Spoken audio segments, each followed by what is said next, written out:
there, it's Liz Yuille from Old Stables Crafts, UK independent Stampin' Up demonstrator. Today's project is this one. I'm hoping you can see that. This is the stamp set, one of the celebration stamp sets. It's Heartfelt Blooms, which is a really pretty kind of pixelated stamp. I love it. It's red rubber. There is nothing to not like about it. Now, the idea for this card came from a pack of tea. I love fruit teas, or tisane if one's being posh about it, and I recently got this from T2, obviously, and I just love this packaging. It's just so pretty. So this was my first attempt at trying to replicate it.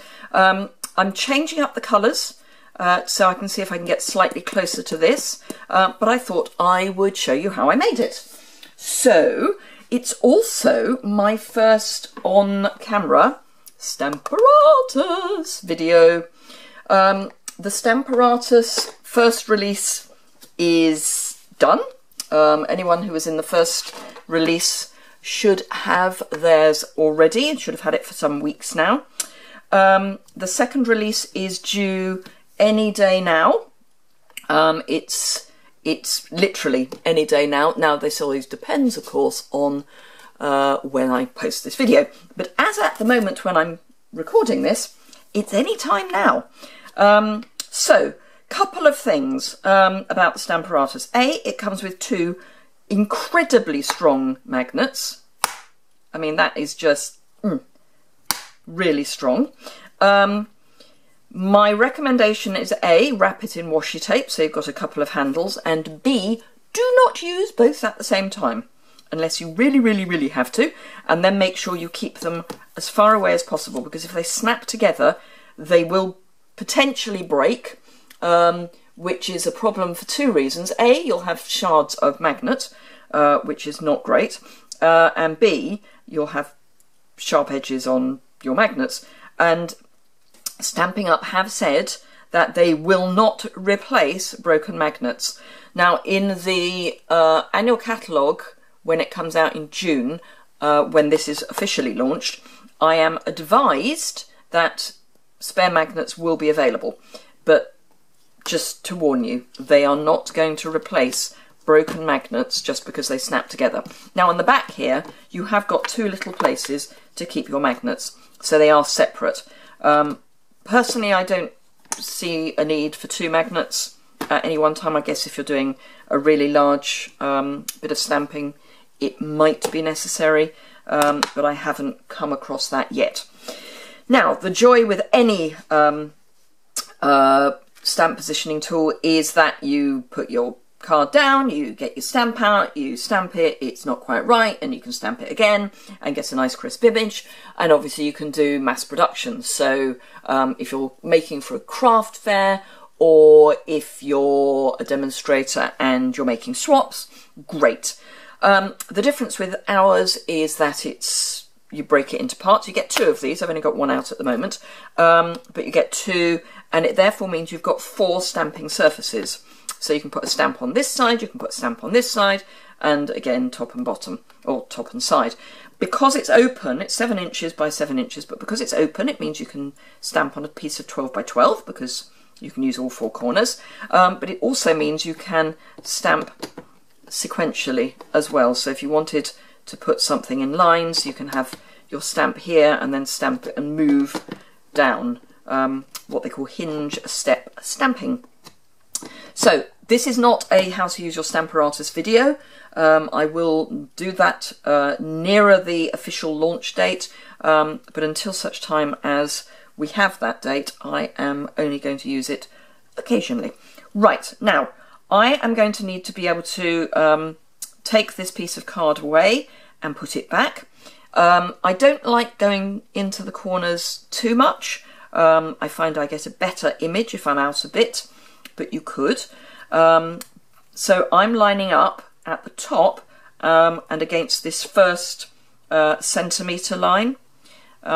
So that's how I'm going to know where my card needs to go back, pop my magnet on, and then I can pick up my stamp and I know it's all there. Now I'm going to get rid of the base for the moment, just so that you can see exactly what's going on.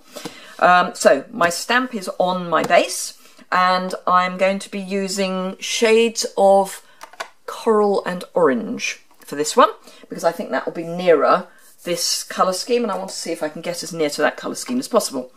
I'm going to keep my stamp available as a reference point, purely because, actually I need to reorder these, purely because it's not the easiest image to see because of the way that it's put together. So I'm going to be using sponge daubers to get the ink on. I have re-inked all of my ink pads. Let's come across a bit more, then you can see better. I've re-inked all of my ink pads because for sponge daubers I do find it helps if they are nice and juicy. Now I know that that's the centre of a flower, and I know there's another one somewhere there. I'm starting with my lightest shades. There's another one just there. You're going to have to trust me on some of this. I've usefully got a piece of fluff in the middle of my stamp. That's better. It's the problem with you wearing a fluffy jumper when you're doing this, is it's just you don't really want your fluff on the stamp, but it's still quite cold. We're after the worst. Yes, it is after, as the point of I'm filming this, we're after the worst of the cold snap, she says, hopefully. But that was Peekaboo Peach, by the way. I'm getting pumpkin pie now. But it's still quite nippy, and I think we're going to have cold nights for a while. Right, so the pumpkin pie I'm going to put kind of at the edge of my flowers. I'm going to have the same sort of shades on the leaves as well. I'm not going to differentiate, so it's going to be an all-over image. I did use green on the original, but for this one I'm just going to go for all the same colours, regardless of whether it's a leaf or a flower, which is more in keeping with the original colour scheme that I am working from. So that is pumpkin pie. I'm now going to bring in Calypso Coral. So we're now introducing a kind of pinker tone. So we've been in the very much the orangey tones. So I'm now going to introduce some pinker tones. We've got smaller, these are, I think they're all chrysanthemums, but I'm not a great spotter of flowers. And I'm going to bring that colour in over here as well, just to give it a bit of balance. And up here. There's really no rhyme nor reason with where I'm going with this. It's just kind of where the mood takes me. So yes. Right, Tangerine Tango. Where are we time-wise? We're on 8 minutes. This is not going to be a short video. It's not going to be a long video, but it's not going to be a short video. Right, so come into the middle.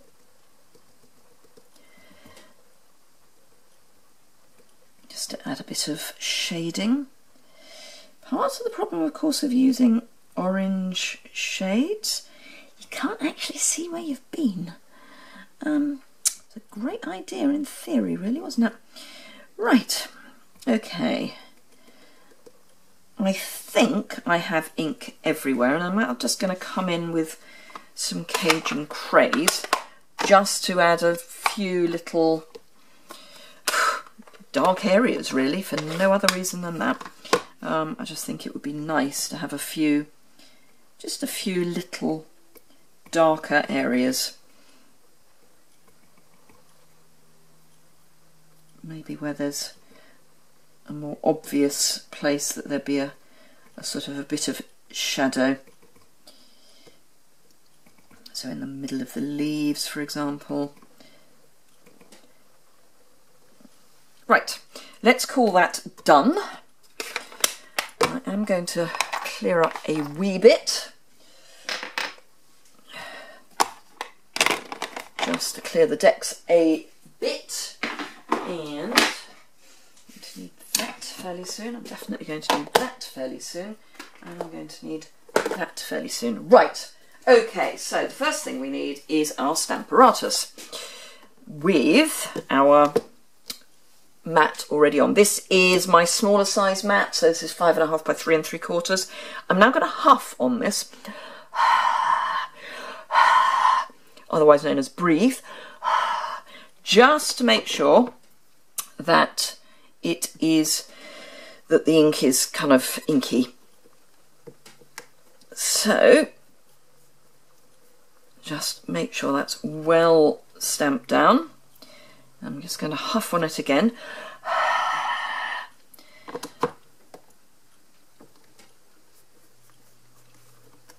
There we go. Right, so I now need to clean that stamp. Now I've got one of these imitation chamois things. You could use a wet wipe, but wet wipe can leave fibres on your stamp. And if you've got a fluffy jumper, you've already got fibres flowing around, so possibly not the best idea. Now what I should have done is put anti-static, embossing buddy over the card, but I forgot. So there we go. Right, Versamark ink pad, and again, you want it quite juicy, quite useful at this point, if you're pressing hard, to have your stamp box behind your Stamparatus flap, so that you can really make sure that you've got this well inked up. And then pop that down again. Right, at this point I need to grab my clear embossing powder, and this is where remembering that I'm 1 centimetre out from the edge is useful to know.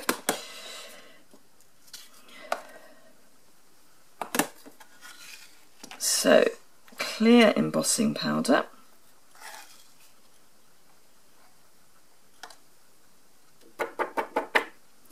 Tap that off, and if you see any little bits of embossing powder on your image, you want to try and get rid of those. Not on your image, on your card. You do want to try and get rid of those. I'm actually going to just in case, bring in, can actually see just there. God, off camera. Well done, you. Just to make sure. Right, let's clip that on and get our heat tool. Just heat that up. Now I know I normally say close your embossing powder up, but I'm going to use it again, so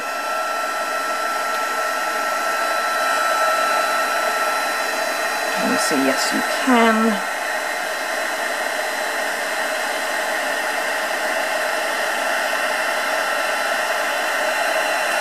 So this is wonderful that you can now do colour embossing, which you can do. There are ways of doing it without the Stamparatus, but it is a lot easier with the Stamparatus, particularly with a larger stamp.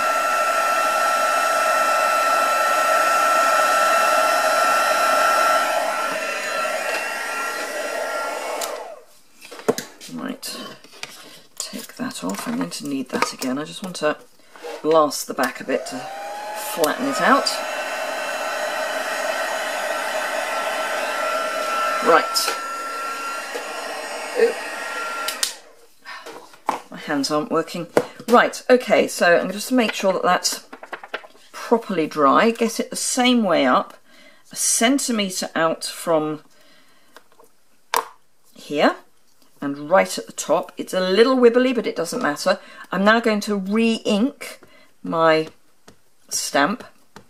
Now on a more solid image, so one that isn't what I would call pixelated, you may not need to do this, but I do find that with the pixelated images it is better to heat emboss twice for this particular technique. So that's that. We do not now need the Stamparatus anymore, so I will clear the decks of that and pop some more clear embossing powder on. Probably need to top up my clear embossing powder. In fact, not probably, I do need to top up my clear embossing powder. But that's all right, I know I've got another order to put in before the end of Celebration. So that's fine. I can add it to that. Right, I don't now need that anymore. So let's get rid of that and pop that back on there. Just make sure I've got rid of any stray bits of embossing powder. Right, have another go.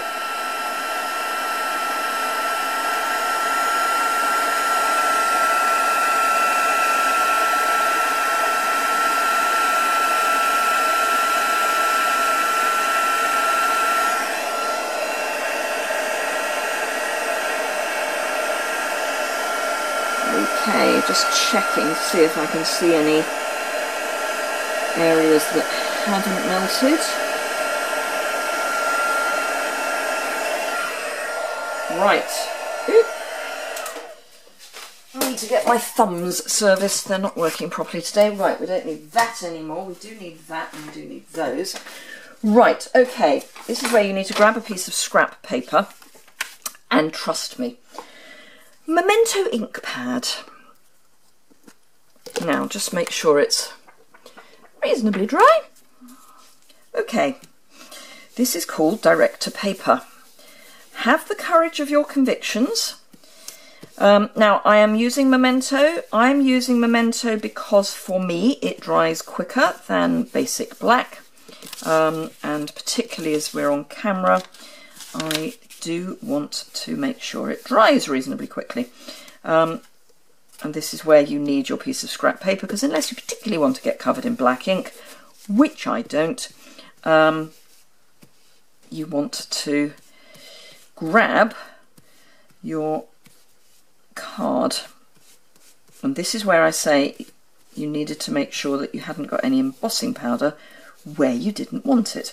Now you do need to get right in to the image with the corner of your ink pad. And remember, we do sell refills for the Memento as well, so don't worry.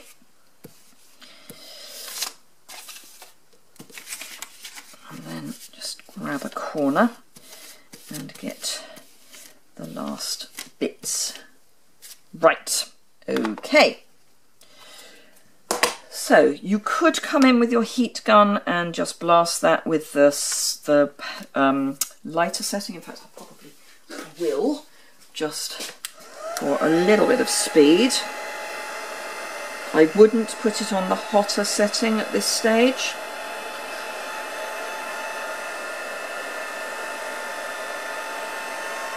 Okay, that'll do. That's taken the worst off. And now grab a piece of kitchen paper, and again, your corner, and polish.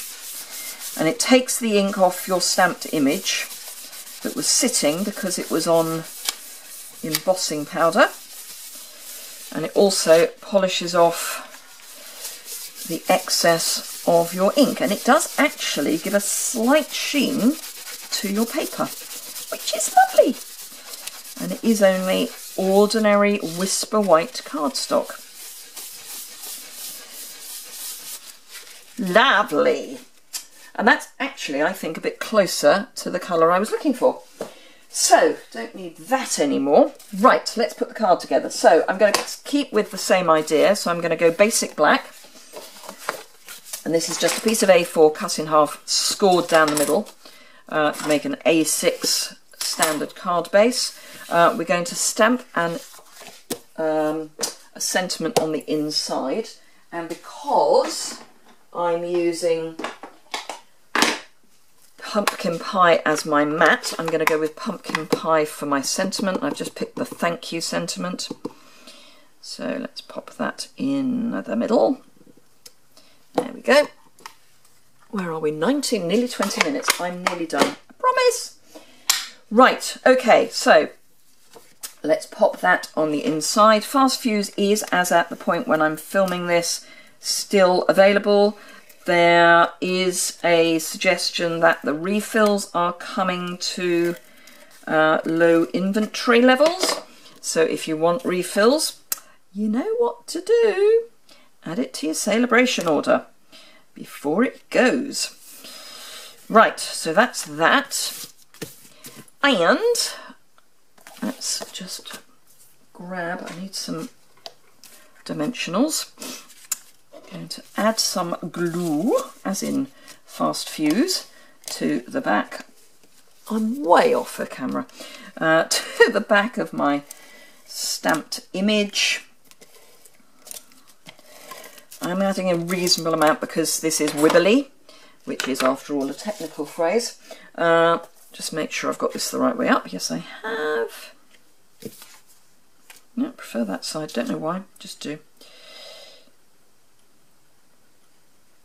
Ooh, try not to get it crooked, you silly woman. Right, turn that over as well, and just rub that down, and then that way up, that way up. Right, pop dots, why am I saying pop dots? Dimensionals. I'm doing one in each corner, an extra one down the side, and then two in the middle, just so that when it goes in the post, it is reasonably safe from being squished. And for no reason, I mean, you don't have to do this. I just quite liked the idea of having it on dimensionals, which would be wonderful if I could get that off. Right, piercing tool, thank you very much. Let's just do it the quick way. Have I got them all? Yes, I have. Right, pop that there, and then give that another press, and then I've got some pumpkin pie enamel shapes, which are, these are actually from a very old Halloween set, but they're the same as the ones that you get in the annual catalogue. And there we go. So, a little while, but hey, there are the two. So I hope you enjoyed those. Let me know which one you prefer. Do you like the pink with the green, or do you like the orange? I do prefer the orange shade. It's very much an impression of, I think it's more, rather than seeing it as the flowers, I think it's more of a pattern, which is fine because that's really what this is. But I think it's a technique I will try again. So I hope you've enjoyed it. If you did, give it a thumbs up. If you've got any comments or questions, just drop me a note below or contact me through my website. All my social media links are in the description bar below, as is the blog post that goes with this video. So just click on that and you'll get all the information, the measurements and the products I've used. Hop over to my online store and buy anything you need. That would be great. I am aiming for Greece. I don't think I'm going to get there, but I'm aiming for it anyway. If you've got any celebration orders you need to put in, I recommend putting those in sooner rather than later, because things will start to go out of stock, and they're not going to be reordering celebration items. So if there's something in particular that you want, now is the moment to get it. Anyway, that's enough for me. Thanks a lot for watching. Bye!